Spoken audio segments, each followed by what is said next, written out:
জনাব মোহাম্মদ খায়রুল ইসলাম সজিব, জনাব মোহাম্মদ খায়রুল ইসলাম সজিব, সিনিয়র যুগ্ম আহ্বায়ক, নারায়ণগঞ্জ জেলা যুবদল।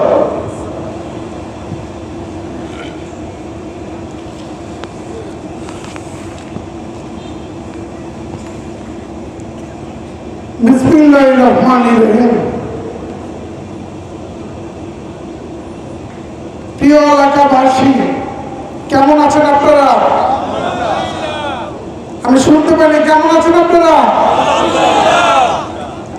আসলে নিজের গ্রামে, নিজের বাড়িতে এসে নিজের লোকজনের সামনে, নিজের আত্মীয় স্বজনের সামনে কথা বলার সুযোগ পাওয়া অনেক ভাগ্যের বিষয়।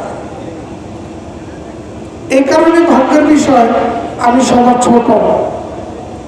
এই এলাকার আপনাদের সামনে আমি বড় হয়েছি। আমি আজকে আপনাদের সামনে কথা বলতে পারতেছি, এর জন্য এই এলাকার যুব সমাজের কর্তৃক আয়োজিত ওলামায়ে কেরামগণ, পর্দার আড়ালের মা বোনেরা, এই এলাকার মুসল্লিরা, আমার শ্রদ্ধেয় চাচারা এবং আমার বড় ভাই হাজী শহীদুল্লাহ সাহেবকে সহ সবাইকে আন্তরিকভাবে ধন্যবাদ জানাচ্ছি। আমাকে আপনারা এতটুকু যোগ্য মনে করেছেন যে আমি আপনাদের মাঝে দু একটি কথা বলতে পারতেছি। আসলে প্রথমে আমি বক্তব্য দীর্ঘায়িত করব না, একটি মাহফিলে এসেছি, তবে আপনার কাছে ক্ষমা চেয়ে নিচ্ছি। আমি একটু 1 মিনিট সময় আপনাদের সাথে কথা বলতে চাই এই এলাকা নিয়ে। 5ই আগস্টের পরে, জুলাই আন্দোলনের পর যখন নাকি পুরো দেশটা থমথমা অবস্থায় ছিল, তখন এই সোনারগাঁওয়ের মানুষের পাশে দাঁড়িয়েছিলেন আজহারুল ইসলাম মান্নান। আমাকে নির্দেশ দিয়েছিলেন, আপনাদের এই এলাকার, আপনাদের এই ঘরের সন্তান, আমাকে নির্দেশ দিয়েছিলেন, সজীব, আমার সরকারি প্রত্যেকটা প্রতিষ্ঠান, আমাদের প্রত্যেকটা সরকারি প্রতিষ্ঠান তুমি রক্ষা করো। আমরা বিনা স্বার্থে এই এলাকার আপনাদের সবাইকে আমরা রক্ষা করেছি না? আমাদের প্রত্যেকটা মানুষ শান্তিপ্রিয়ভাবে আমরা বসবাস করছি। আমরা যখন 5ই আগস্টের পরে দেখেছি এই জাউচর গ্রামের রাস্তাটা কমপ্লিট হয় নাই, আমরা সর্বপ্রথম এই জাউচর গ্রামের রাস্তা কমপ্লিট করেছি। কারণ এত খারাপ অবস্থা ছিল যে গোরস্থানে আমরা লাশ দিয়ে যাব সেই পরিস্থিতি ছিল না। ঠিক হয়েছে না? এই এলাকায় ড্রেনের ব্যবস্থা খুবই খারাপ। এই এলাকায় ড্রেনের ব্যবস্থা খুবই খারাপ। আল্লাহর রহমতে সেই সমস্যার সমাধান করবো ইনশাআল্লাহ। আমরা সবাই মিলে যতটুকু পেরেছি, এখন কিন্তু একটা প্রাথমিক ড্রেনের ব্যবস্থা করেছি। ভবিষ্যতে এই পুরো সোনারগাঁয়ের মধ্যে পিরোজপুর ইউনিয়নে, জাউচর গ্রামে, প্রতাপেরচর গ্রামে, কাদিরগঞ্জ গ্রামে, ইসলামপুর 9 নং ওয়ার্ডে আমাদের হাতে যতটুকু থাকবে ইনশাআল্লাহ আমরা ড্রেনের ব্যবস্থা এবং রাস্তার ব্যবস্থা করব। তবে আপনাদের এই কথা বলার উদ্দেশ্য ছোট্ট একটি কারণ, তা হচ্ছে এই এলাকার যুব সমাজ। এই এলাকার যুব সমাজকে রক্ষা করতে আমাদের সবাই সমন্বয় প্রয়োজন।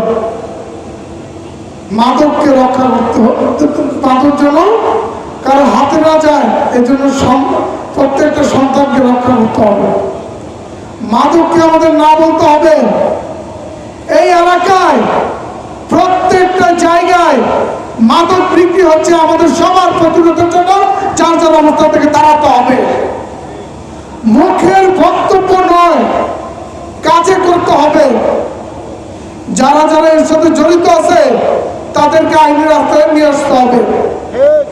আপনাদের কাছে আমি সহযোগিতা চাচ্ছি। এই এলাকার মুরব্বীরা আছে যারা নাকি মাদকের সাথে জড়িত আছে, তাদেরকে প্রতিহত করুন।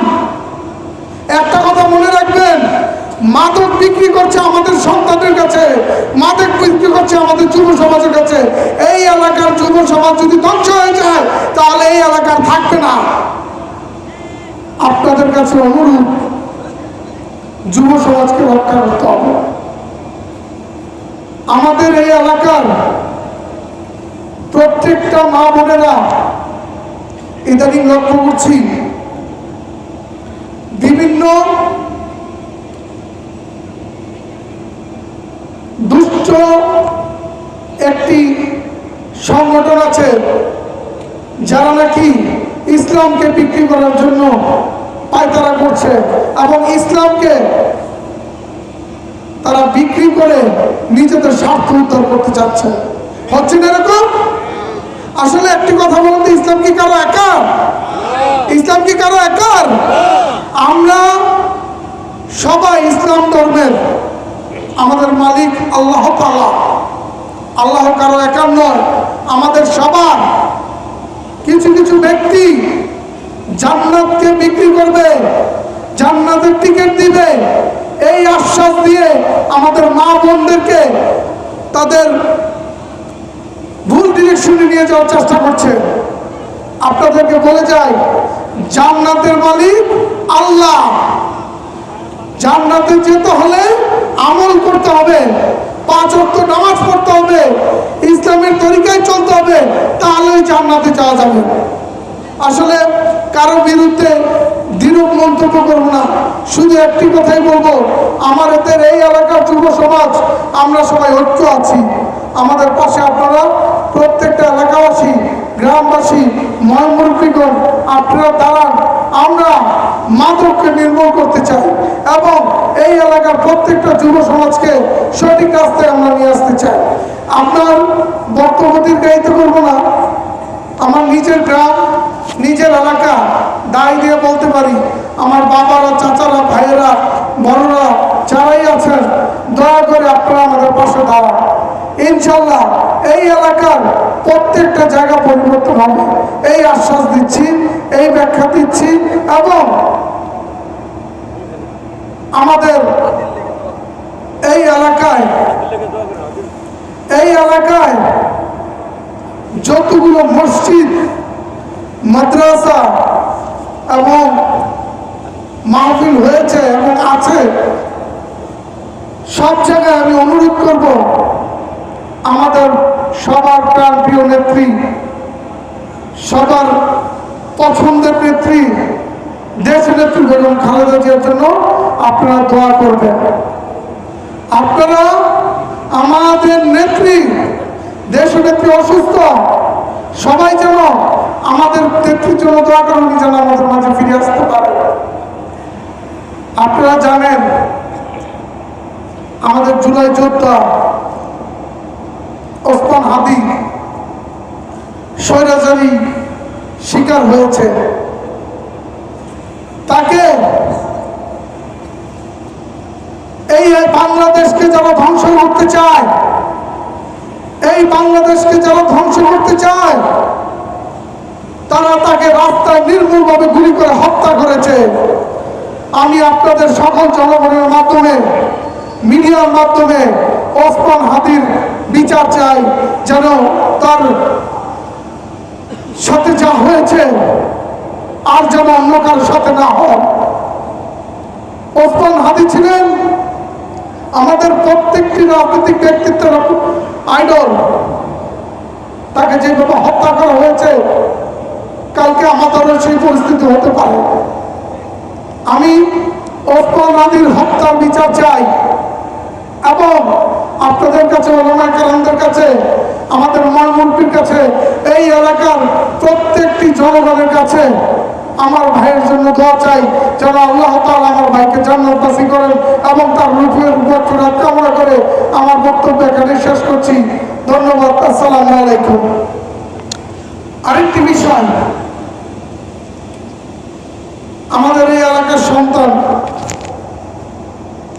যেহেতু মাসুদ চাচা বলেছে আমার বাবার কথা, আমি বেশি কিছু বলবো না, শুধু একটি কথা বলবো। আমার বাবা আপনাদেরই সন্তান, আপনারা ওনার জন্য দোয়া করবেন। আমার বাবার জন্য আপনারা দোয়া করবেন যেন উনি দীর্ঘ হায়াতজীবী হন এবং আপনাদের সবার পাশে থাকতে পারেন। এই বলে আমার বক্তব্য শেষ করছি। আসসালামু আলাইকুম।